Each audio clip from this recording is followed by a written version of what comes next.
اعوذ باللہ من الشیطان الرجیم ومن يشاقق الرسول من بعد ما تبين له الهدى ويتبع غير سبيل المؤمنين نوله ما تولى ونصله جهنم وساءت مصيرا۔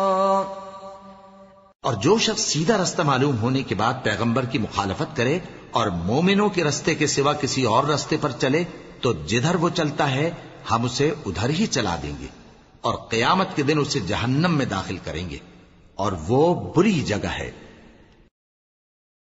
الحمدللہ رب العالمین والسلام علی الانبیاء والمرسلین وعلی آلہ واصحابہ اجمعین ومن تبعهم بإحسان إلى يوم الدين، أما بعد، عن العرباض بن ساریة رضی اللہ تعالی عنہ قال قال رسول الله صلی اللہ علیہ وسلم علیکم بسنتی وسنت الخلفاء الراشدین المہدیین۔ گزشتہ ہفتے جو سلسلہ ہم نے شروع کیا تھا وہ باب فی لزوم السنہ، سنت کو لازم پکڑے رہنے کا جو باب ہے، اس باب میں جو ایک اہم مسئلہ ہے سنت الخلفاء، خلفاء کی سنت، اللہ کے نبی صلی اللہ علیہ وسلم نے اس کو بھی لازم پکڑے رہنے کا حکم دیا۔ تو ہم اس مسئلے کو سمجھتے رہے کہ سنت الخلفاء کس چیز کو کہتے ہیں، اس میں اور اللہ تعالیٰ نے جو کتاب و سنت میں بات کہی کہ اطیعوا اللہ و اطیعوا الرسول، ان دونوں میں کیا تعارض ہے، ٹکراؤ ہے، یعنی سنت النبی اور سنت الخلفاء دو الگ چیزیں ہیں کہ نہیں ہیں، اور اگر الگ ہیں تو پھر شریعت میں سنت الخلفاء کی حیثیت کیا ہے، یہ ساری باتیں گزشتہ ہفتے ہم نے بہت ساری سنی۔ ایک مسئلہ میں نے گزشتہ ہفتے ذکر نہیں کیا تھا اور بتایا تھا آپ کو اگلے ہفتے پڑھیں گے، تو آج اس ہفتے سے ہم درس کا آغاز، اس مسئلے سے درس کا آغاز کرتے ہیں۔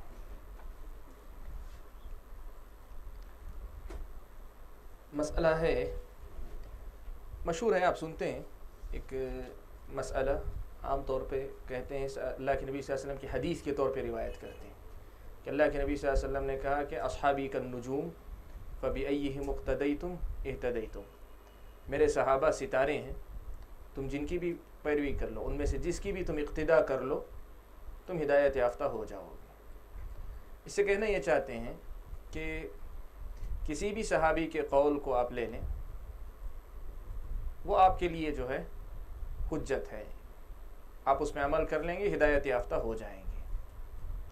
اس مسئلے میں مجھے زیادہ تفصیل میں نہیں جانا ہے۔ سنت الخلفاء کا جب ذکر آیا، خلفاء راشدین کی سنت کا جب تذکرہ آیا، تو خلفاء صحابہ میں سے ہیں، لیکن وہ سارے صحابہ نہیں ہیں، صحابہ میں سے منتخب ہیں۔ تو اس مسئلے کا اس سے بہت گہرا تعلق ہے۔ پہلی بات آپ یہ دیکھیں کہ اللہ کے نبی صلی اللہ علیہ وسلم نے خصوصیت کے ساتھ خلفاء اربعہ کا تذکرہ فرمایا۔ بالعموم اللہ کے نبی صلی اللہ علیہ وسلم نے صحابہ کی جماعت کو رسول اکرم صلی اللہ علیہ وسلم نے معیار کے طور پہ پیش کیا، یعنی صحابہ پورے کے پورے کسی چیز پہ اتفاق کر لیں۔ جیسے اللہ کے نبی صلی اللہ علیہ وسلم نے مشہور حدیث میں ان میں سے ایک نجات پائے گا، کون سا؟ تو اللہ کے نبی نے کہا وہ جس پر میں اور میرے صحابہ رہیں گے، اور اللہ کے نبی نے کہا خیر الناس قرنی، سب سے بہترین زمانہ میرا زمانہ، ثم الذین یلون۔ تو بحیثیت جماعت صحابہ کی رسول اکرم صلی اللہ علیہ وسلم نے توثیق فرمائی ہے، اللہ کے نبی صلی اللہ علیہ وسلم نے ان کو معیار کے طور پہ پیش کیا ہے۔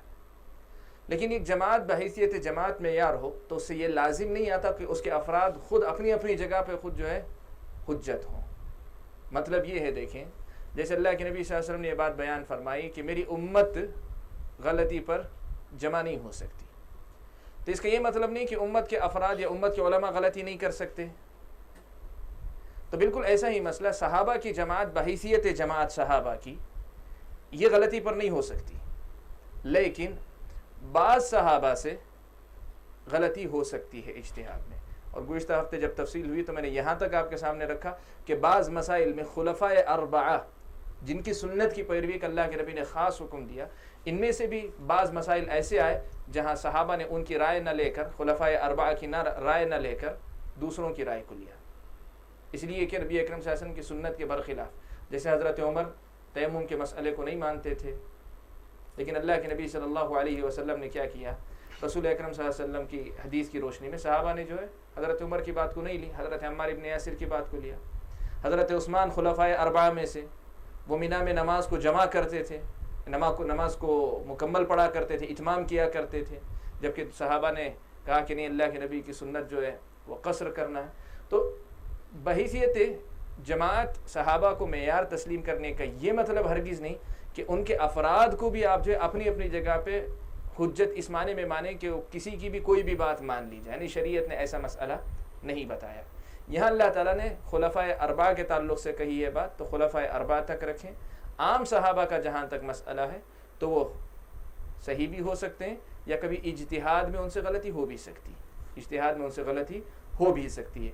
اس لیے یہ جو بات کہی گئی کہ اللہ کے نبی صلی اللہ علیہ وسلم نے کہا کہ میرے صحابہ ستاروں کے مانند ہیں، تم جس کی بھی پیروی کر لو ہدایت یافتہ ہو جاؤ گے، سب سے پہلی بات تو یہ کہ یہ روایت جو قابل قبول نہیں ہے۔ قابل قبول نہیں کا مطلب جو صحت کو پرکھنے کے جو اصول ہے، صحیح اور ضعیف کو جانچنے کے، ان اصولوں کی روشنی میں، وعلیکم السلام، ان اصولوں کی روشنی میں یہ جو ہے صحیح نہیں قرار پاتی ہے، بلکہ بعض اہل علم نے اسے انتہا درجے کی ضعیف کہا، تو وہیں بعض دوسرے اہل علم نے اسے موضوع کہا۔ موضوع کا مطلب گھڑی ہوئی بات ہے، اللہ کے نبی کی بات نہیں بلکہ گھڑی ہوئی بات ہے، یہاں تک کہا بعض علماء نے۔ شیخ البانی رحمہ اللہ نے موضوع ہونے کا حکم لگایا، اور ان سے پہلے بہت سارے علماء نے انتہائی درجے کی ضعیف روایت قرار دیا یہ روایت جس میں کہا کہ جو میرے صحابہ پورے کے پورے ستارے ہیں، تم ان میں سے جس کی بھی اقتداء کر لو ہدایت یافتہ ہو جاؤ۔ تو یہ غلط مسئلہ ہے، یہ غلط مسئلہ ہے۔ اس کی ایک تو بنیاد یہ کہ یہ روایت صحیح نہیں، دوسری اہم بنیاد یہ کہ علماء نے اس سے استدلال کیا، خود یہ جو روایت ہم جس میں ہیں سنت الخلفاء، کہا کہ اللہ کے نبی صلی اللہ علیہ وسلم نے خلفاء کی سنت کو کہا، یہ نہیں کہا کہ میرے صحابہ میں سے ہر صحابی کے قول اور ہر صحابی کے فعل کو تم حجت مان لو۔ صحابہ خلفاء کی جو سنت ہے، اللہ کے نبی صلی اللہ علیہ وسلم نے تخصیص کے ساتھ اس کا ذکر کیا۔ اس سے بھی معلوم ہوتا ہے کہ عام صحابہ کے لیے اللہ کے نبی صلی اللہ علیہ وسلم نے وہ درجہ نہیں دیا۔ اس سے بڑھ کر ایک واضح دلیل اور دی ہے علماء نے، اور وہ زیادہ بہتر اور بہت واضح ہے۔ کہا کہ اگر یہ بات ہوتی کہ واقعی صحابہ میں سے جس کی بھی اقتداء کر لی جائے وہ ہدایت یافتہ ہو جاتے، تب پھر جو ہے صحابہ آپس میں کبھی ایک دوسرے کے مسائل میں نکیر نہیں کرتے۔ ایک صحابی کوئی مسئلہ بتا رہے ہیں تو دوسرے صحابی آ کر کہتے ہیں کہ نہیں، ان کی یہ بات صحیح نہیں، اس کے مقابلے میں یہ بات ہے۔ تو صحابہ میں خود مسائل کے درمیان یہ مسئلہ چلتا تھا کہ آپ جو کہہ رہے ہیں، وہ جو فتویٰ دے رہے ہیں وہ نہیں ہے، مسئلہ یہ ہے، وہ اللہ کے نبی صلی اللہ علیہ وسلم کی بات کو اس طرح نہیں سمجھ سکے، بات ایسی تھی۔ یہاں تک کہ حضرت عائشہ صدیقہ رضی اللہ تعالیٰ عنہ کے کئی مشہور مسائل ہیں جس میں حضرت عائشہ رضی اللہ تعالیٰ عنہ نے صحابہ پہ استدراک کیا، یعنی صحابہ فتویٰ دیتے تھے، حتیٰ کہ علماء نے ایک مستقل کتاب لکھی ان مسائل کو جمع کرنے کے لیے جن مسائل میں حضرت عائشہ نے دوسرے صحابہ پہ استدراک کیا۔ استدراک کا مطلب ہوتا ہے وہ کوئی مسئلہ بتاتی ہیں، حضرت عائشہ کہتی ہیں کہ نہیں، بات ایسی نہیں، ایسی ہے۔ تو اگر بات یہی ہوتی ہے کہ جو ہے صحابہ پورے کے پورے جو ہے کسی کی بھی بات لے لی جائے وہ ہدایت یافتہ ہو جاتے، تو خود صحابہ آپس میں ایک دوسرے کے پر جو ہے اس قسم کی گرفت نہیں کرتے۔ گرفت کیوں کیے؟ اس لیے کہ ہر ایک کی بات اقتداء کے قابل نہیں ہے، بلکہ یہ سب جو ہے ذریعہ ہے ہم کو نبی اکرم صلی اللہ علیہ وسلم تک پہنچانے کا۔ واضح ہے نا بات یہ انشاءاللہ؟ تو یہ جو مسئلہ ہے کہ صحابہ میرے پورے کے پورے ستارے ہیں اور جن کی بھی تم اقتداء کر لو تم ہدایت یافتہ ہو جاؤ گے، ایک تو روایت ضعیف ہے، دوسرے سنت الخلفاء سے ہٹی ہوئی بات ہے، اور تیسری بات خود صحابہ آپس میں ایک دوسرے کے خلاف نکیر کرتے رہے ہیں۔ اس سے معلوم ہوا یہ کہ ہر ایک صحابی کی بات کو، ہر بات کو شریعت کا درجہ یا دین کے مسئلے کی حیثیت نہیں حاصل ہوتی، بلکہ اسی شرط کے ساتھ، اسی تفصیل کے ساتھ کہ صحابہ علماء میں سے ہیں، بلکہ علماء کے کہیے کہ سب سے اونچے درجے پہ، علم کے سب سے اونچے درجے پہ اس امت کے جو علماء ہیں ان علماء میں سب سے پہلے درجے پہ صحابہ آتے ہیں۔ تو علماء کا مقام شریعت نے وہی متعین کیا کہ نبوت کے بعد یا اللہ اور اس کے رسول کے بعد ہے اور ان سے پہلے ہے، تو اس سے آگے بھی نہیں بڑھایا جائے گا، اس سے پیچھے بھی نہیں ہٹایا جائے گا۔ تو یہ مسئلہ تھا جو یہاں ذکر کرنا تھا۔ حدیث جو اس کے درمیان ہم رک گئے تھے، اس میں اللہ کے رسول صلی اللہ علیہ وسلم نے حضرت ارباد ابن ساریہ نے تفصیل بیان کی، آپ جانتے ہیں کہ اللہ کے نبی صلی اللہ علیہ وسلم نے ایک دن نماز کے بعد نصیحت کی، ایسی نصیحت کہ جس سے دل کانپ اٹھے، آنکھوں سے آنسو بہنے لگے. تو صحابہ نے پوچھا ایسا لگتا ہے کہ کوئی رخصت ہونے والا نصیحت کر کے جا رہا ہے، تو ہمیں وصیت کر دیجیے. تو اللہ کے نبی صلی اللہ علیہ وسلم نے اپنی وصیت ان الفاظ میں فرمائی تھی کہ تم جو ہے، میں تمہیں اللہ تعالیٰ کے تقوی کی وصیت کرتا ہوں اور سمع و طاعت یعنی بات سننے اور اطاعت کرنے، جو تم پر ذمہ دار متعین کیے جائیں ان کی اطاعت کرنے کا حکم دیتا ہوں، اگرچہ وہ حبشی غلام ہی ہو جو امیر منتخب ہوتا ہے. اس کے بعد اللہ کے نبی نے کہا تھا فَإِنَّهُ مَن يَعِشْ مِنكُم بَعْدِي، جو تم میں سے میرے بعد زندہ رہے گا فَسَيَرَى اخْتِلَافًا كَثِيرًا، تو بہت زیادہ اختلاف دیکھے گا. اس میں ایک نقطہ یہ بھی آپ ذہن میں رکھیں، گرچہ اشارہ ہوا تھا لیکن خصوصیت کے ساتھ، اللہ کے نبی نے صحابہ کو مخاطب کر کے کہا میرے بعد تم میں سے جو زندہ رہے گا وہ بہت زیادہ اختلاف دیکھے گا. خطاب کس سے؟ صحابہ سے. اور صحابہ ہی کو جب مخاطب کر کے کہا جا رہا ہے کہ صحابہ خود اپنی زندگیوں میں اختلاف دیکھیں گے، صحابہ خود اپنی زندگیوں میں اختلاف دیکھیں گے، اور اللہ کے نبی صلی اللہ علیہ وسلم جو انہی صحابہ کو مخاطب کر کے کہتے ہیں فَعَلَيْكُمْ بِسُنَّتِي وَسُنَّتِ الْخُلَفَاءِ الرَّاشِدِينَ، کہ تم میری سنت اور خلفاء راشدین کی سنت پہ چلو. تو اس سے وہ مسئلہ بھی غلط ثابت ہو جاتا ہے جو آج بہت سارے علماء کہے جانے والے لوگ بیان کرتے ہیں، کہتے ہیں کہ صحابہ کے درمیان ہی اختلاف تھا، صحابہ کے درمیان ہی اختلاف تھا، اس لیے اختلاف تو ہوگا ہی، رہنا ہے، اس سے فرق نہیں پڑے گا. سوال یہ پیدا ہوتا ہے کہ اگر فرق نہیں پڑتا تو اللہ کے نبی صحابہ ہی کو مخاطب کر کے کہ تم میرے بعد جو ہے تم دیکھو گے، جو صحابہ مخاطب ہیں ان کو یہ نہیں کہا کہ اختلاف ہوگا، ان کو ان کے حال پہ چھوڑ دو، ہر کوئی دین کی ہی کوشش کرے گا، ہر کوئی دین کی بات نہیں. اللہ کے نبی نے کہا فَسَيَرَى اخْتِلَافًا كَثِيرًا، بہت زیادہ اختلاف دیکھے گا. فَعَلَيْكُمْ بِسُنَّتِي وَسُنَّتِ الْخُلَفَاءِ الرَّاشِدِينَ الْمَهْدِيِّينَ. یہ اللہ کے نبی صلی اللہ علیہ وسلم کی نصیحت تھی. اللہ کے نبی نے کہا تَمَسَّكُوا بِهَا، تم اس کو مضبوطی سے پکڑے رہو. سنت جب مل جائے، جب سنت مل جائے تو ذمہ داری کیا؟ تَمَسَّكُوا بِهَا، اس کو مضبوطی سے پکڑے رہو. وَعَضُّوا عَلَيْهَا بِالنَّوَاجِذ، نواجذ کہتے ہیں داڑھ کو، آپ کے جو داڑھ ہیں داڑھ کو کہتے ہیں نواجذ. اللہ کے نبی نے کہا کہ تم اسے جو ہے اپنے داڑھ سے دبا کے پکڑو. اب اس تعبیر کا مطلب کیا ہے؟ بعض علماء نے کہا کہ یہ تمسکوا بہا، مضبوطی سے پکڑو جو کہا، اسی کا ایک اور تعبیر ہے. تاکید کے لیے اللہ کے نبی صلی اللہ علیہ وسلم نے ایک دوسری تعبیر، دوسرا انداز اپنایا ہے. بعض اہل علم نے اس میں اور باریکی بتائی، کہا کہ ایسا نہیں ہے. ایک آدمی جو ہے ہاتھ سے سنبھالتا ہے، ہاتھ سے نہیں ہوتا ہے تو اور کھینچ کے اپنے سینے سے لگا لیتا ہے، مضبوطی کے ساتھ پکڑتا ہے. اور بھی نہیں ہوتا ہے تو کیا کرتا ہے؟ منہ سے اپنے دانتوں میں ڈال کر رسی اسی جو ہوتی ہے اس کو کیا کرتا ہے؟ اپنے ڈاڑوں میں دبا کر مضبوطی سے ہاتھ ڈاڑھ سب کچھ لگا دیتا ہے.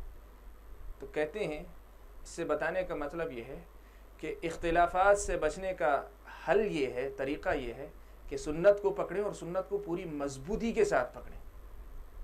اور سنت کو پکڑنے کے سلسلے میں کتنی مضبوطی ہونی چاہیے وہ اللہ کے نبی صلی اللہ علیہ وسلم بتا رہے ہیں. یہ بہت اہم نقطہ ہے جو اہل علم نے مستنبط کیا. کہا کہ اس سے معلوم ہوتا ہے کہ اختلافات کے زمانے میں سنت، جتنا اختلاف آپ دیکھیں گے سنت اتنی ہی زیادہ عزیز، عزیز کا مطلب ہوتا ہے اتنی ہی زیادہ آپ کے لیے جو ہے بیش قیمت چیز ہونی چاہیے. اتنی مضبوطی سے آپ پکڑے رہیں کہ صرف ہاتھوں سے نہیں، اپنی سے نہیں، بلکہ اپنے داڑھوں میں جو ہے اس کو دبا کے رکھیں، پوری مضبوطی کے ساتھ دبا کے رکھیں، پکڑے رکھیں. سنت کو اتنی مضبوطی سے پکڑے رہیں. تو گویا ظاہر بات ہے یہ فطری مسئلہ بھی ہے. آپ فتنے کے زمانے میں دیکھیں گے، فتنہ جب عام ہوگا تو اتنی ہی زیادہ جو ہے سنت اجنبی ہوتی جائے گی، اور اتنی ہی زیادہ ایک آدمی کو اپنے دین و ایمان کو بچانے کے لیے سنت کو لازم پکڑے رہنے کی ضرورت پیش آئے گی. یہ اللہ کے نبی صلی اللہ علیہ وسلم نے بیان فرمایا.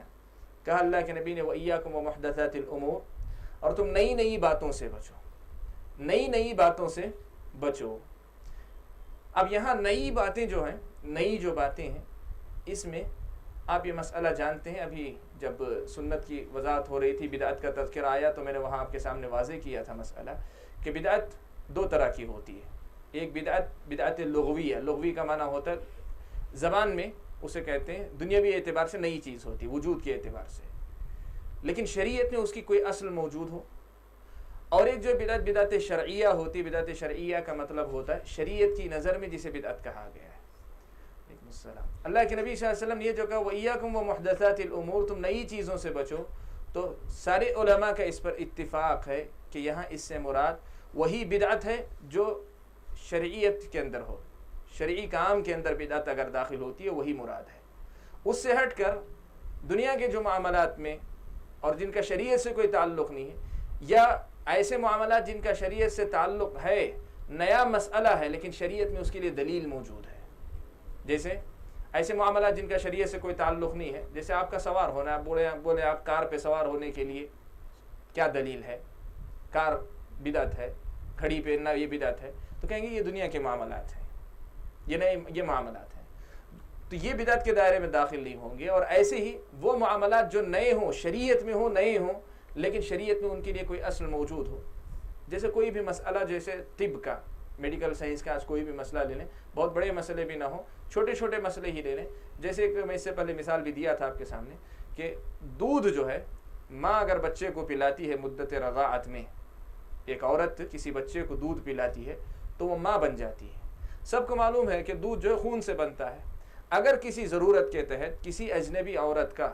خون لے کر کسی چھوٹے بچے کے جسم میں داخل کیا جائے ایمرجنسی میں، تو کیا اس سے رشتہ ثابت ہو جائے گا؟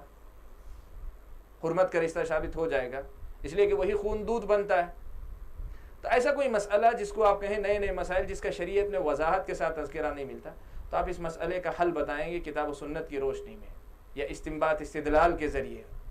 تو یہ جو ہے بظاہر مسئلہ نیا ہے، لیکن یہ مسئلہ اس حیثیت سے نیا نہیں ہے کہ شریعت میں اس کی اصل نہیں ہے، شریعت میں اس کی اصل موجود ہے۔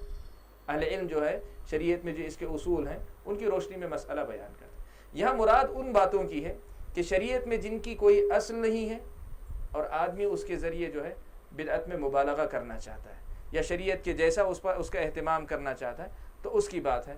تو بتانے کا مقصد ہے وَإِيَّاكُمْ وَمُحْدَثَاتِ الْأُمُورِ میں ایسی باتیں جن کا شریعت سے تعلق ہو لیکن شریعت میں ان کی اصل نہ ہو، یعنی آدمی شریعت کے طور پر ثواب کا کام سمجھ کر، دین کا کام سمجھ کر کرتا ہو لیکن شریعت میں اس کے لیے کوئی اصل نہ ہو، کوئی ثبوت نہ ہو، کوئی دلیل نہ ہو، تو یہ بدعت کہلاتی ہے۔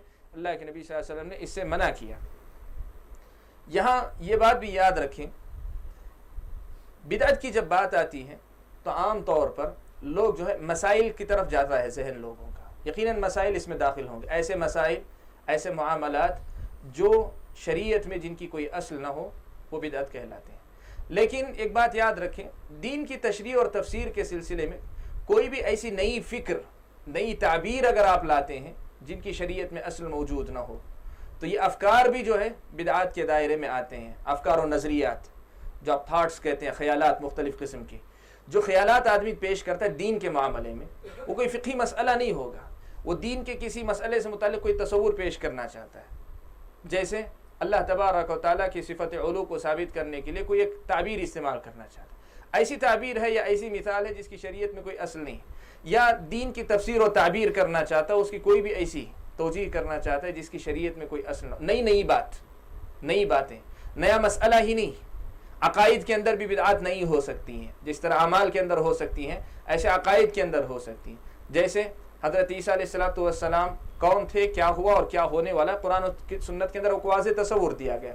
آدمی اس تفسیر اور اس تعبیر کو چھوڑ کر ایک نیا فلسفہ لاتا ہے، جس سے حضرت عیسیٰ علیہ السلام کے نزول کا اور دنیا میں آنے کے بعد ان کی جو ذمہ داریاں، اس کا تصور بدل جاتا ہے، ایک دم نیا تصور آتا ہے، تو یہ بدعت ہے، یہ افکار و نظریات کی بدعت ہے۔ دجال کا مسئلہ ہے، دجال کو اللہ کے نبی صلی اللہ علیہ وسلم نے ایک شخصیت کے طور پہ متعارف کروایا، اور وہ آنے کے بعد کیا کیا فتنے کھڑے ہوں گے، کیسے ہوگا، اس کا خاتمہ کیا ہوگا، اللہ کے نبی صلی اللہ علیہ وسلم نے ایک واضح تصور دیا ہے۔ اب اس تفسیر کو، اس کو چھوڑ کر ایک مفکر، ایک نیا آدمی آ کر ایک نئی تعبیر اگر لاتا ہے سامنے، کہتا ہے کہ نہیں دجال سے مراد جو ہے یہ سائنس ہے، بعض لوگوں نے کہا، یا کہا کہ نہیں اس سے مراد جو ہے کمپیوٹر ہے، بعض نے کہا، یہ سب بعض مفکر۔ تو ایسی کوئی بھی چیز، ایک نئی تفسیر اور نئی تعبیر اگر کوئی لاتا ہے جن کا تعلق ایمان و عقائد کے مسائل سے، یہ بھی بدعات ہے۔ تو اس مسئلے کو آپ سمجھیں کہ جب ایاکم و محدثات الامور، نئی چیزوں سے تم بچو، جب اللہ کے نبی نے کہا ہے، تو یہ نئی چیزیں صرف نئے مسائل ہی نہیں، عبادات ہی میں نہیں، یہ نئے مسائل کی بات جو افکار و نظریات کے اندر بھی ہے، نئی تفسیرات، نئی تعبیرات، اور نیا تجزیہ، یا کہتے ہیں اس کو جو ہے مطلب دین کی جدید تعبیر، نئے انداز سے سمجھنا، دین کو جو ہے ہمارے زمانے کے حالات کے مطابق سمجھنا۔ تو یہ سب الفاظ لا کر ایسی جو تفسیرات لائی جاتی ہیں جو دین کے تصور کو بدلتے ہیں یا اس میں ایک بالکل نیا تصور لاتے ہیں جس کی شریعت میں اصل نہ ہو، تو ایسی چیز کو کیا کہتے ہیں؟ بدعت قرار دیتے ہیں، اور وہ بھی اس چیز کے اندر داخل ہوگی۔ اللہ کے نبی صلی اللہ علیہ وسلم نے کہا فَإِنَّ كُلَّ مُحْدَثَةٍ بِدْعَةٍ، ہر نئی چیز بدعت ہے۔ اور یہ مسئلہ بھی ذکر کیا ہوں کہ اہل علم نے کہا کہ اللہ کے نبی کے اس جملے میں کہ ہر نئی چیز بدعت ہے، بظاہر لگتا یہ ہے کہ ہر نئی چیز بدعت ہے، اس سے مراد چاہے کسی بھی میدان کی ہو، لیکن اہل علم نے کہا کہ احادیث اللہ کے نبی صلی اللہ علیہ وسلم کی، جن میں سے حضرت عائشہ کی بھی حدیث من احدث فی امرنا ھذا، جو ہمارے اس معاملے میں کوئی نئی بات لائے، تو اس سے معلوم یہ ہوتا ہے کہ ہر نئی چیز سے مراد دین کے معاملے میں ہر نئی بات نے کل محدثۃ بدعہ اللہ کے نبی نے کہا۔ لیکن کوئی یہ مت نہ کہے کہ جیسے گھڑی پہننا فلاں کرنا یہ بھی نئی چیز ہے اور اللہ کے نبی کہتے ہیں ہر نئی چیز بدعت ہے۔ نہیں، اللہ کے نبی نے یہاں ہر نئی چیز جو کہا اس کو اللہ کے نبی نے خود دوسری حدیث میں واضح کیا، من احدث فی امرنا ھذا، جو ہمارے اس دین میں کوئی نیا کام کرے، نئی چیز لائے، تو وہی یہاں بھی مراد ہے۔ تو اس سے علماء نے جو بات کہی کہ بدعت سے مراد جو بدعت شرعیہ ہے، اس سے مراد جو ہے بدعت لغویہ یہ مراد نہیں ہے، یہی بات واضح ہوتی ہے۔ اور اللہ کے نبی نے آخری بات بیان کر دی کل بدعت ضلالہ، اور ہر بدعت جو شریعت کی نظر میں بدعت قرار پاتی ہے یہ گمراہی ہے۔ اور یقیناً ایک مومن کبھی گمراہی کے پیچھے نہیں جا سکتا، نہ گمراہی کے پیچھے جا سکتا ہے، نہ پسند کرتا ہے، نہ اس کو جو ہے ہدایت ثابت کرنے کی فکر میں لگا رہتا ہے۔ بدعت جو ہے گمراہی ہے۔ اس طرح یہ حضرت ارباد ابن ساریہ رضی اللہ تعالیٰ عنہ کی روایت ختم ہوئی۔ اس کے بعد اس باب میں ایک اور حدیث رہ گئی ہے، ایک اور حدیث اسی باب سے متعلق، اس کو ہم لوگ پڑھ لیتے ہیں۔ قال الامام ابو داود حدثنا مسدد قال حدثنا يحيى عن ابن جريج قال حدثني سليمان يعني ابن عتيق عن طلق بن حبيب عن الأحنف بن قيس عن عبد الله بن مسعود عن النبي صلى الله عليه وسلم قال ألا هلك المتنطعون 3 مرات۔ امام ابو داود اپنی سند سے حضرت عبداللہ ابن مسعود رضی اللہ تعالیٰ عنہ سے روایت فرماتے ہیں کہ نبی اکرم صلی اللہ علیہ وسلم نے فرمایا کہ الا، سن لو۔ اور ابھی یہ بات بتا چکا ہوں کہ یہ عربی زبان اس کو کہتے ہیں حرف تنبیہ، سامنے والے کو متنبہ کیا جاتا ہے کہ دیکھو چوکن نہ ہو جائے، بڑی اہم بات بتائی جا رہی ہے۔ ہلک المتنطعون، اللہ کے نبی صلی اللہ علیہ وسلم نے کہا کہ غلو کرنے والے، حد سے زیادہ غلو کرنے والے اور حد سے زیادہ گہرائی میں جانے والے ہلاک ہو گئے، حد سے زیادہ گہرائی میں جانے والے ہلاک ہو گئے۔ 3 مرات، یہ بات اللہ کے نبی صلی اللہ علیہ وسلم نے 3 مرتبہ کہی، یعنی الا ہلک المتنطعون، ہلک المتنطعون، ہلک المتنطعون، حد سے زیادہ گہرائی میں جانے والے ہلاک ہو گئے، حد سے زیادہ گہرائی میں جانے والے ہلاک ہو گئے۔ امام ابو داود رحمۃ اللہ علیہ نے باب فی لزوم السنہ، سنت کو لازم پکڑے رہنے کے باب کا اختتام اس حدیث سے کیا، جس میں اللہ کے نبی صلی اللہ علیہ وسلم نے کہا کہ جو آدمی متنطع کا معنی ہوتا ہے ضرورت سے زیادہ کسی چیز کی جو ہے مطلب گہرائی میں اترنے کی کوشش کرنا، ضرورت سے زیادہ، ہمارے ہاں جو عامی زبان میں کہتے ہیں کھودنا، خامخواہ کھودنا جسے کہتے ہیں، بہت زیادہ جو ہے گہرائی میں اترنے کی کوشش کرنا جس کی ضرورت نہیں۔ آدمی کی ایک ضرورت ہوتی ہے، ایک حد ہوتی ہے، اس حد سے آگے جا کے جسے اب عام اردو میں آپ کہیں تو ایسے بھی کہتے ہیں بال کی کھال نکالنا، اتنی گہرائی میں جانا، اس کو جو تنطع کہتے ہیں۔ امام ابو داؤد رحمۃ اللہ علیہ اس حدیث کو باب فی لزوم السنہ کے اختتام پہ لا کے ایک اہم مسئلہ سمجھانا چاہتے ہیں۔ وہ مسئلہ کیا ہے؟ دیکھیں دین بہت ہی واضح دین ہے، اس دین کو اللہ کے نبی صلی اللہ علیہ وسلم نے بڑی وضاحت کے ساتھ بیان فرمایا۔ قرآن کو اللہ تعالیٰ نے کتاب مبین کہا، قرآن کو اللہ تعالیٰ نے کتاب مبین، کھلی کتاب کہا، اور اللہ کے نبی صلی اللہ علیہ وسلم کی احادیث کو بیان کہا، لِتُبَيِّنَ لِلنَّاسِ مَا نُزِّلَ إِلَيْهِمْ۔ اللہ کے نبی صلی اللہ علیہ وسلم بیان کرتے، بیان کا مطلب کھول کر رکھتے ہیں۔ تو پیارے نبی صلی اللہ علیہ وسلم کا لایا ہوا قرآن یا اللہ کے نبی صلی اللہ علیہ وسلم کی بیان کردہ احادیث یہ خود بیان ہے، کھلی ہوئی چیزیں، اس میں خواہ کی جو ہے مطلب کہ مسائل پیدا کرنا، اپنی عقل دوڑا کر خواہ کے نئے جو ہے مطلب مسائل پیدا کرنا، اس کا مطالبہ شریعت نے ہم سے نہیں کیا۔ اسی لیے اللہ کے نبی صلی اللہ علیہ وسلم نے یہ نصیحت فرمائی تھی کہ ترکتکم علی المحجۃ البیضاء، میں نے تم کو بالکل روشن راستے پہ چھوڑا ہے، لیلوہا کنہاریہا، کہ اس کی رات بھی اس کی دن کی طرح روشن ہے، یعنی یہاں اندھیرے کا کوئی تصور نہیں ہے، بالکل واضح ہے، ایک دم واضح راستہ ہے۔ راستہ ہے. لا یزیغ عنہا الا ہالک، اس سے وہی آدمی منہ موڑتا ہے یا ہٹتا ہے جو ہلاک ہونا چاہتا ہے. تو بہت واضح اللہ کے رسول صلی اللہ علیہ وسلم نے یہ مسئلہ رکھا کہ یہ مسئلہ بالکل واضح ہے. لیکن اللہ کے نبی صلی اللہ علیہ وسلم نے کہا کہ جو آدمی یہ جو واضح حقیقتیں، قرآن کی آیت کا ایک سیدھا سادہ واضح مفہوم ہے، احادیث کا بہت سیدھا سادہ واضح مفہوم ہے. ایک مسلمان کی ذمہ داری کیا ہے؟ ان چیزوں کو پڑھے، ان کو سمجھ لے، سمجھ کر جو ہے عمل کر لے. اس لیے کہ مقابلہ جو ہے وہ عمل میں ہے، مقابلہ عمل میں ہے. مقابلہ اس میں نہیں کہ کون کتنی اچھی تفسیر تشریح لے کر آتا ہے، یہ مقابلہ اللہ تعالیٰ نے نہیں رکھا. اسی لیے حضرت عبداللہ ابن مسعود رضی اللہ تعالیٰ عنہ کی ہمیشہ جو یہ نصیحت ہوا کرتے تھے، اتبعوا ولا تبتدعوا، تم جو ہے اتباع کرو، نئی نئی چیزوں کی تلاش میں نہ پڑو. یعنی جو چیز طے شدہ واضح ہے اس کے پیچھے اس کی پیروی کر لو، تم نئی چیز کی تلاش میں مت جاؤ. یہ حدیث جو ہے اس بات کا پتہ دیتی ہے کہ جو لوگ علم کے نام پر، تحقیق کے نام پر، بہت زیادہ جو ہے مطلب ریسرچ کے نام پر، فلاں کے نام پہ جو مسائل شریعت کی نظر میں بہت سیدھے سادے بہت واضح ذکر کیے ہیں، ان کو ان کے واضح مفہوم کو چھوڑ کر کہا کہ نہیں، اس کی گہرائی میں اور جانا چاہیے، اور جانا چاہیے، اور جانا چاہیے. اس حد تک جاتے ہیں جہاں قرآن کے اس اساسی مفہوم کو ہی گم کر بیٹھتے ہیں، گم کر دیتے ہیں، جو اصل معنی وہی ختم ہو کر رہ جاتا ہے. تو ایسے لوگوں کے لیے اللہ کے رسول صلی اللہ علیہ وسلم کی طرف سے وعید سنائی گئی ہے. دیکھیں ایک مسئلہ آپ کے سامنے بتاتا ہوں. دنیا کے ہر میدان میں جو اسٹڈیز ہوتی ہیں، جو بھی ریسرچ ہوتی ہے، اس کو انکریج کیا جاتا ہے، مطلب ان کی ہمت افزائی کی جاتی ہے. کیوں؟ اس لیے کہ انسانی جو معارف ہیں، انسانی جو علم ہے، وہ تحقیق سے ترقی کرتا ہے. بلکہ لوگوں نے یہ بنیاد رکھی ہے کہ تم شک کرو، ہر مسئلے میں شک کرو، اس لیے کہ شک کیا کرتا ہے؟ تم کو نئی تحقیق کی طرف لے جاتا ہے. یہ دنیا کہتی ہے. اس لیے کہ دنیا کے پاس ایسی کوئی چیز نہیں. لیکن ایک بات یاد رکھیں، بدقسمتی سے یہ مسئلہ ہوا کہ اس مزاج کو لوگوں نے کیا کیا؟ شریعت کے اندر بھی داخل کر لیا. شریعت کا جو علم ہے، دنیا کے جو دوسرے معاملات ہیں وہ الگ ہیں. آپ جو ہے دنیا کے سارے معاملات کے اندر، دنیا کے ساری جو حقائق ہیں، ان سب پہ غور و فکر کرنے کی شک کیجئے، تلاش کیجئے. دنیا کہتی ہے ایسی، آپ کہیں کہ نہیں، اس میں کچھ اور ہو سکتا ہے. ایک میدان کھلا ہے آپ کے لیے کرنے کے.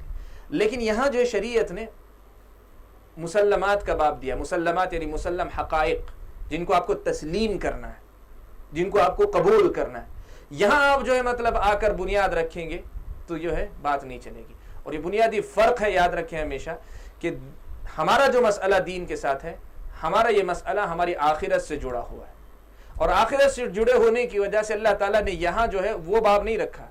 دنیا سب کہتی ہوگی کہ تحقیق اور جستجو کے لیے جو ہے تم کوشش کرو، ہر چیز کے اندر شک و شبہ پیدا کرو اور نئے نئے حقائق کو تم دنیا کے سامنے لاؤ. لیکن دین کا مسئلہ ایسا نہیں. دین تو ہمیشہ اس بات پہ زور دیتا رہا ہے کہ تمہارا کام جو ہے، جو بات تھی اس کو لے کر چلو. ابھی آپ نے پڑھا علیکم بسنتی و سنت الخلفاء، خلفاء کی سنت کو. زمانہ بدل جائے گا، جگہ بدل جائے گی، حالات بدل جائیں گے، سب کچھ ہو جائے گا، لیکن دین کے معاملے میں چلنا کس پر ہے؟ نبی کی سنت پر یا صحابہ کی سنت پر. زمانے کے اعتبار سے ان کے حقائق نہیں بدلتے رہیں گے، دین کی حقیقت نہیں بدلتی رہے گی، دین کی تفسیرات اور توجیہات نہیں بدلتی رہیں گی. حضرت عبداللہ ابن مسعود رضی اللہ تعالیٰ عنہ کے آثار میں سے ایک اثر کا ٹکڑا یہ بھی ہے، علیکم بالامر العتیق. عتیق کہتے ہیں پرانا، قدیم. علیکم بالامر العتیق، تم پرانے معاملے کو ہی پکڑے رہو. یعنی یہاں کوئی جدت نہیں. عقائد کا معاملہ، دین کے مسلمات کا جو باب ہے، دین کے اساسیات کا جو باب، دین جسے کہتے ہیں، اس میں جدت کا کوئی کی بات نہیں کہ ہر کوئی آ کر اس میں نئی نئی چیزیں لائے. اسی لیے اہل علم نے یہ مسئلہ بڑی اچھی طریقے سے واضح کیا. آپ کو معلوم ہے اللہ کے نبی صلی اللہ علیہ وسلم نے کہا کہ اللہ تعالیٰ اس امت کے لیے ہر 100 سال پہ ایک مجدد کو بھیجے گا، جو اس امت کے جو معاملات ہیں ان کو جو ہے اثر نو ان کی تجدید کرے گا. آپ دیکھ لیں اہل علم کے جتنے اقوال ہیں تجدید کے معنی کے سلسلے میں، یہ مفہوم آپ کو کہیں نہیں ملے گا کہ دین کے تصور کو بدل دے گا، دین کو ایک نئے انداز میں پیش کرے گا، یا دین کی جو نئی تفسیر پیش کرے گا، نئی تعبیر پیش کرے گا. مجدد کی یہ تفسیر آپ کو اہل علم کے کلام میں کہیں نہیں ملے گی. اہل علم کے پاس مجدد کی تفسیر کیا ہے اگر آپ دیکھیں گے تو وہی تفسیرات ہیں جو اس سے پہلے جو گزری بھی یا تذکرہ. جیسے اللہ کے نبی صلی اللہ علیہ وسلم کی وہ حدیث ہے کہ يحمل هذا العلم من كل خلف عدوله ينفون عنه تحریف الغالین وانتحال المبطلین وتاویل الجاہلین. یعنی مجدد کا کام کیا ہوگا؟ دین کی شکل جو بگڑ چکی ہوگی اس بگاڑ سے صاف کر کے پھر وہی صاف شکل کو سامنے لائے گا. تو یہاں جو ہے کوئی نئی چیز لانے والی بات نہیں. نئی چیز جو داخل ہوگی اس کو نکال باہر کر کے پھر سے اسی پرانی چیز کو زندہ کرنے والی بات ہے. یہ بہت اہم مسئلہ ہے, اس کو آپ یاد رکھیں ہمیشہ کہ یہاں جو ہے افکار و نظریات کا وہ میدان جو ہے نہیں چلے گا جو میدان جو ہے سائنس کے میدان میں یا جو دنیا کی مختلف میدانوں میں تحقیق اور اس کے نام پہ ریسرچ کے نام پہ ہر جگہ ہمت افزائی کی جاتی ہے ہر آدمی کو, اور کہا جاتا ہے کہ اس کو تحقیق کرنے دو, اس کو دبانا گویا انسانی ترقی کو دبانا ہے, انسان کی سوچ کو پابند کرنا, انسان کی جو ہے سوچ کو پابند کرنا, گویا یہ جو ہے مطلب انسانی علم کو محدود کر دینا, انسان کی ترقی کی راہ میں رکاوٹ بننا ہے. تو یاد رکھیں یہ مسئلہ دین سے باہر کا ہے. دین کی جہاں تک بات ہے آپ ہمیشہ دیکھیں گے دین نے یہی کہا ہے, بنیاد جو ہے وہ اسی قدیم اسی اساس پر ہے جو نبی اکرم صلی اللہ علیہ وسلم کے زمانے میں تھا. یہ واضح ہے نا. ہاں اس مسئلے کو بار بار دہراؤں گا, اسلام کا یہ مطلب نہیں ہے کہ نئے جو مسائل آئیں گے مسائل ان مسائل کو حل نہ کیا جائے, یہ بات نہیں. ان مسائل کو حل کیا جائے گا لیکن انہی قدیم بنیادوں پر حل ہوگا مسئلہ.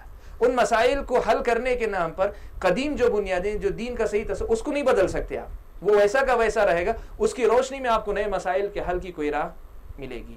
یہی بات اللہ کے نبی صلی اللہ علیہ وسلم کی اس حدیث میں مراد ہے. اور امام ابو داؤد اس حدیث کو یہاں لا کر اسی نقطے کی طرف اشارہ کرنا چاہتے ہیں کہ دیکھو جو لوگ گہرائی میں جانے کی کوشش کی وہ لوگ گمراہ ہوئے ہیں, وہ لوگ گمراہ ہوئے ہیں. میرے سامنے جو ہے اس وقت دو بڑے علماء کے جو ہے مطلب اعترافات موجود ہیں. آپ جانتے ہیں غزالی کو, امام غزالی کا نام آپ سنتے ہیں. غزالی کے بارے میں جو ہے مطلب یہ بات لکھی ہوئی ہے. امام غزالی ساری زندگی معلوم ہے فلسفہ, علم کلام, اسی میں منطق اور انہی سب چیزوں میں پڑھ کر بہت سے بحث و مباحث یہ وہ ادھر ادھر, اگر ایسا ہو تو ایسا ہوگا, یہ ہوگا, بہت سارے مسائل خاص طور پہ عقائد کے میدان میں سارے مسائل میں مبتلا تھے. لیکن اہل علم میں سے بعض نے نقل کیا ہے, اور یہ مسئلہ جو ہے متفق علیہ تو نہیں ہے لیکن بہت سارے اہل علم نقل کرتے ہیں کہ جب آخری وقت تھا غزالی کا, امام غزالی کا آخری وقت تھا, تو وہ جو ہے صحیح بخاری اپنے سینے پہ رکھے ہوئے تھے, صحیح بخاری کو اپنے سینے پہ رکھے ہوئے تھے, اور یہ کہتے جا رہے تھے کہ میں اسی دین پہ مرتا ہوں جو دین اس کے اندر ہے. انہیں ساری زندگی فلسفہ, علم کلام کے جتنے اصول ضوابط سب ان کی روشنی میں جو دین کے اندر نئے نئے سب ساری چیزوں پہ گفتگو کرتے رہے سب. لیکن ساری زندگی کی محنت کے بعد ان کی سمجھ میں یہ بات آ گئی کہ یہ دین جو ہے مطلب ان ساری چیزوں کا محتاج نہیں, یہ بہت سیدھا سادہ دین ہے. اللہ نے اپنی کتاب میں کہا, نبی نے اپنی سنت میں وضاحت کے ساتھ بیان کر دیا, اس پہ عمل کر لو, نجات اسی پر ہے. کہتے ہیں کہ انتقال کے وقت امام غزالی اپنے سینے پہ جو صحیح بخاری رکھے ہوئے تھے, یہ پیغام دیتے ہوئے کہ میں جو مر رہا ہوں اس سیدھے سادے دین پر مر رہا ہوں جو اس پر ہے. کئی ایک اقوال نقل کیے گئے کہ انہوں نے یہ بات کہی کہ مرتے وقت کہا کہ میں اس دین پر مر رہا ہوں, اس عقیدے پہ مر رہا ہوں جو عقیدہ کے جو ہے بصرہ کی ایک بوڑھی عورت کا ہے.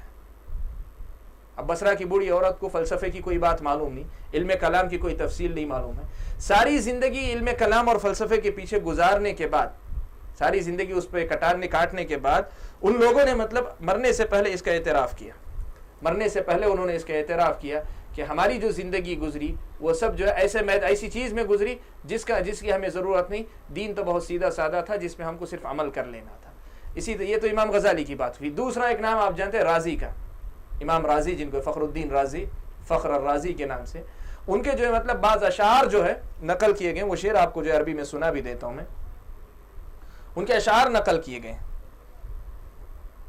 ایک باقاعدہ انہوں نے قصیدہ لکھا, اس قصیدے میں انہوں نے یہ بات یہ اشعار کہتے ہیں نہایت اقدام العقول عقال وغایت سعی العالمین ضلال وارواحنا فی وحشۃ من جسومنا وحاصل دنیانا اذى ووبال ولم نستفد من بحثنا طول عمرنا سوى ان جمعنا فيه قیل وقال.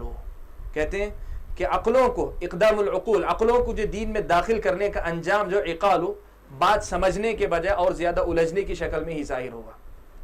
امام رازی جن کے فلسفے کی آج آپ کو یہ بات معلوم ہونی چاہیے کہ رازی ایک ایسی شخصیت ہے اس مسلم شخصیتوں میں اسلامی دور کی کہ جن کی لکھی ہوئی کتابوں کے بعض حصوں پر صرف ایک حصے پہ آج پی ایچ ڈی کرتے ہیں لوگ, تو اتنے بڑے فلسفی کہے جاتے ہیں. لیکن ساری زندگی کی کوشش کے بعد, ساری زندگی کی محنت کے بعد ان کا اعتراف یہی تھا کہ نہایت اقدام العقول عقال, کہ عقل کو جہاں بھی ہم نے مقدم رکھا, عقل کو جہاں بھی دین میں داخل کیا, تو یہی بات سمجھ میں آئی کہ اس کا انجام مسئلے کو سلجھانے کے بجائے الجھا ہی دیتا ہے. وغایت سعی العالمین ضلال، اور اس راہ پر چل کر، عقل کی راہ پر چل کر، اپنی عقل کو بیجا استعمال کر کے ساری جہاں کی جتنی کوشش کی ہوئی اس سب کا انجام ضلال و گمراہی کے علاوہ اور کچھ حاصل نہیں اس کا.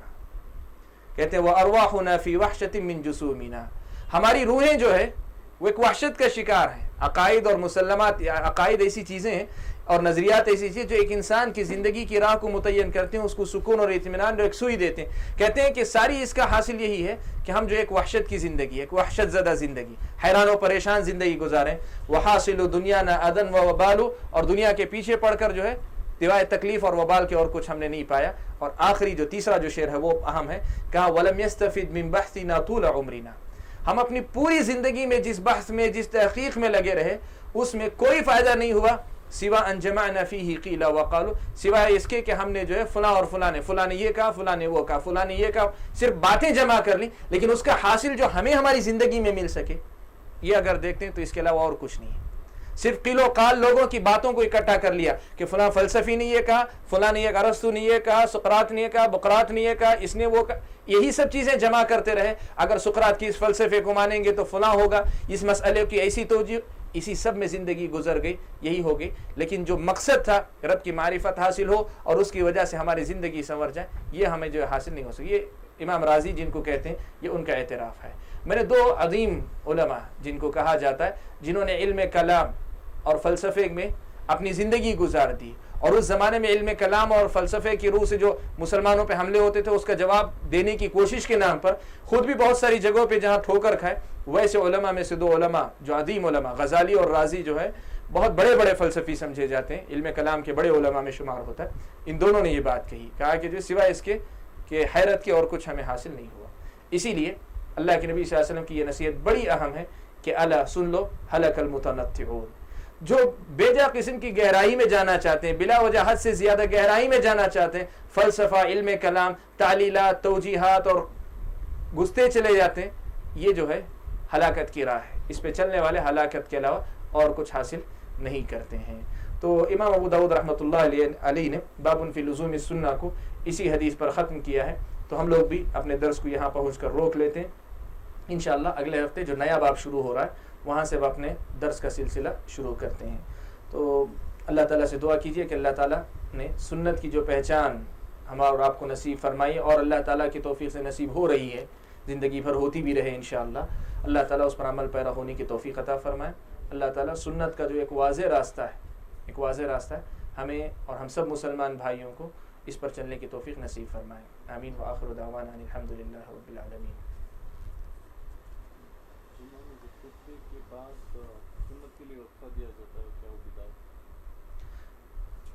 جمعہ میں مسئلے سے متعلق، باب سے متعلق فقہی مسائل ہیں. نہیں، مسئلہ یہ ہے کہ وہ جمعہ جو بول رہے ہیں وہ خود ایک بدعت ہے. پہلے وہ جمعہ جو بول رہے ہیں، یعنی ان کے کہنے کا مطلب یہ ہے کہ طریقہ یہ ہے کہ ایک آدمی آتا ہے، ٹھیک ہے، آ کر مسجد میں بیٹھ جاتا ہے، خطیب صاحب جو ہے ممبر سے نیچے کھڑے ہو کے تقریر کرتے ہیں، تقریر ختم ہونے کے بعد وقفہ دیا جاتا ہے، جو آ کر بیٹھ گئے وہ اٹھ کر 2 رکعت سنت پڑھتے ہیں، پھر اس کے بعد خطیب صاحب کیا کرتے ہیں، ممبر پہ چڑھتے ہیں، عربی خطبہ دیتے ہیں، ممبر سے اتر کر اقامت ہوتی ہے، نماز ہوتی ہے. دیکھیں اصل جو خطبہ ہے، خطبہ جمعہ ہے، وہ خطیب کے ممبر پر بیٹھنے سے شروع ہوتا ہے.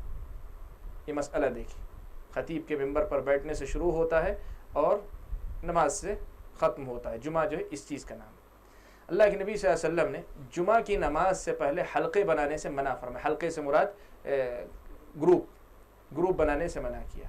اللہ کے نبی صلی اللہ علیہ وسلم نے گروپ بنانے سے، اسی لیے سلف صالحین اس کا اہتمام کرتے تھے. جمعہ سے پہلے کوئی درس وغیرہ نہیں ہوا کرتا تھا ان کا. کیوں؟ اس لیے کہ اللہ کے نبی صلی اللہ علیہ وسلم نے جمعہ سے پہلے حلقے بنانے سے منع کیا. یہ مشکل یہ ہوئی کہ پہلے انہوں نے جو ہے مطلب ایک غلط مسئلہ ایجاد کیا، کہا کہ خطبہ عربی زبان ہی میں ہو سکتا ہے، عربی کے علاوہ کسی اور زبان میں نہیں ہو سکتا. اور ایک غلطی وہاں کی، تب اس غلطی کی پاداش میں یہ ہوا کہ لوگوں کو ہفتے میں 1 مرتبہ نصیحت کا جو موقع ملتا تھا، نبی کی جو سنت تھی، اللہ کے نبی کا طریقہ تھا، وہ فوت ہوا. تو اس کے لیے ایک بدعت کو ایجاد کرنا پڑا. وہ تھا خطبہ جمعہ سے پہلے تقریر. خطبہ جمعہ سے پہلے تقریر کا مسئلہ اسے ایجاد کرنا پڑا. تو یہ ایک بدعت ہے، جائز نہیں ہے. اور جب وہی نہیں ہے تو پھر وہ درمیان میں وقفے والی بات درمیان نہیں ہے. وہ جہاں تک سنت کا مسئلہ ہے. طریقہ یہ ہے کہ مسجد میں داخل ہونے کے ساتھ آدمی کو پڑھنا چاہیے، چاہے وہ مولانا تقریر کر رہے ہوں یا خطبہ جمعہ دے رہے ہوں، آدمی 2 رکعت پڑھ کر بیٹھے. یہی نبی اکرم صلی اللہ علیہ وسلم کی سنت ہے، اللہ کے نبی صلی اللہ علیہ وسلم کا یہی طریقہ ہے. تو یہ جو رواج بن گیا ہے، شکل جو بنی ہوئی ہے، یہ شکل ہی اساساً صحیح نہیں ہے. تو پھر وہ سوال کے درمیان میں وقت دینے والی بات، اس کا سوال ہی نہیں پیدا ہوتا ہے. واللہ اعلم بالصواب.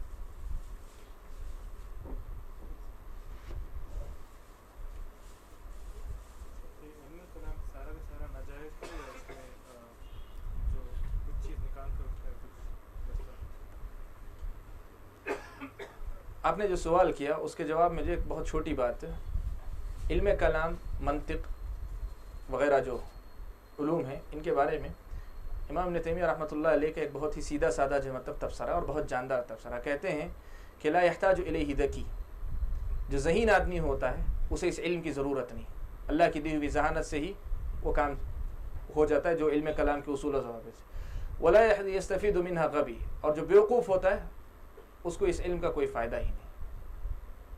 لا یحتاج الیہ ذکی، ذہین آدمی کو اس کی ضرورت نہیں ہے، اور جو بیوقوف ہے اس کو اس سے کوئی فائدہ ہونے والا نہیں. تو علم کلام اور منطق اور فلسفے کی اساساً ضرورت نہیں ہے، اساساً ضرورت نہیں ہے. لیکن آپ نے جو سوال بالدقہ پوچھا کہ کیا اس میں سے کچھ مفید ہو سکتا ہے، جی ہاں، ایسے کچھ مسائل اٹھائے گئے تھے جو مسائل ان کی طرف سے مجوسی وغیرہ جو لوگ آئے تھے، ان کے افکار جب داخل ان کی طرف سے اٹھائے گئے تھے، ان کا جواب دینے کے لیے استعمال کیا گیا. کہتے ہیں نا الحدید یقرع بالحدید، لوہے کو لوہا کاٹتا ہے. اس طرح جو ہے جواب دینے کے لیے یہ طریقہ اپنایا گیا تھا. اگر اس باب سے اگر کوئی علم کلام کی کوئی چیز یہ کرنا چاہے تو شریعت میں اس کی اجازت ہو سکتی ہے، لیکن کچھ قیود کے ساتھ. سب سے پہلی شرط یہ کہ علم کلام اور فلسفہ جو ہے یہ بہرحال علم کلام اور فلسفے کی حد تک رہیں گے. شریعت کے اصول اور مسلمات اور شریعت کے اندر نصوص کا جو مقام جو ہے ان کے مقابل کبھی ان کو لایا نہیں جا سکتا. وہ تو بس جو شبہات پیدا کیے جاتے ہیں ان کا جواب انہی کے رد کے لیے دینے کے لیے آپ اس کو استعمال کر سکتے ہیں. اور ظاہر بات ہے جب یہ اتنی اہم قید ہے تو یہ بات سب کی سمجھ میں آئے گی کہ یہ مقام جو ہے ان علماء کا ہے جو علماء جو ہے شریعت کا گہرا علم رکھتے ہوں، جن کو بڑے علماء کہیں آپ. وہ بڑے علماء جانتے ہیں کہ کس کو جو ہے مطلب علم کلام کے سہارے سے جواب دینا، کس کو نہیں دینا. وہ اگر ضرورت محسوس کریں اور علم سے استفادہ کرنا چاہیں تو کوئی حرج نہیں ہے. مسئلہ یہ ہے کہ علم کلام بہرحال انسان کا ایجاد کردہ ایک علم ہے، اللہ کا دیا ہوا، لیکن انسانی افکار یعنی انسانی عقل کا خلاصہ ہے اور کچھ نہیں. ٹھیک ہے. اور اس علم کو آپ جو مسلمات یعنی مسلم قاعدے کے طور پہ درجہ دے کر نصوص جو اس عقل کو بنانے والا، اس علم کو بنانے والے کا کلام ہے، اس کلام کو لا کر جو اس کے تابع کر رہے ہیں، یہی اصل بنیادی مسئلہ ہوتا ہے. یہ اصل بنیادی مسئلہ ہوتا ہے. تو اس لیے علم کلام اور فلسفے کے استعمال جو علماء کتاب و سنت کے نصوص کو سمجھتے ہیں، مسائل کو سمجھتے ہیں، عقائد اور مسلمات سارے جانتے ہیں اور ان کی رعایت کرتے ہیں، وہ علماء اگر ضرورت محسوس کرتے ہیں کبھی کسی علم کلام کے اصول کو کاٹنے کے لیے اسی علم کا استعمال کرنا، تو وہ انشاءاللہ جو یہ ہے. اسی لیے علم کلام کے حصول کی طرف ترغیب سلف میں آپ کو نہیں ملے گی. ترغیب دلاتے ہوں کہ یہ علم بھی حاصل کرو، ایسی ترغیب. البتہ اس کی مذمت کی اگر بات کریں تو مستقل جو ہے آپ کو کتابیں بھی ملیں گی اور اقوال تو بہت سے ہیں. امام شافعی رحمۃ اللہ علیہ کا جو ہے بہت مشہور ہے. حضرت معلوم ہے آپ کو صبیغ ابن عسل جو ہے حضرت عمر کے پاس آیا تھا، آ کر سوال پوچھا تو حضرت عمر رضی اللہ تعالیٰ عنہ نے جو اپنی چھڑی تھی اس سے اس کے سر پہ مارا، یہاں تک کہ اللہ مورخین نے لکھا ہے کہ سر سے خون بہنے لگا. اس کے سر سے خون بہنے لگا اس کے الٹے سیدھے سوالوں کے جواب میں حضرت عمر نے جو اس کو یہ کی. تو امام شافعی رحمۃ اللہ علیہ کہتے ہیں کہ حکمی فی اہل الکلام حکم عمر فی صبیغ. اہل کلام کے سلسلے میں میرا فیصلہ وہی ہے جو عمر نے صبیغ کے سلسلے میں کیا. ایسے بہت سلف کے اقوال بہت ہیں جو اہل کلام یا علم کلام کی مذمت میں وارد ہیں. ذم الکلام کے نام سے مستقل کتابیں وغیرہ بھی ہیں. جی واللہ تعالی اعلم. ٹھیک ہے، بس کرتے ہیں. سبحانک اللہم و بحمدک، اشہد ان لا الہ الا انت، استغفرک و اتوب الیک.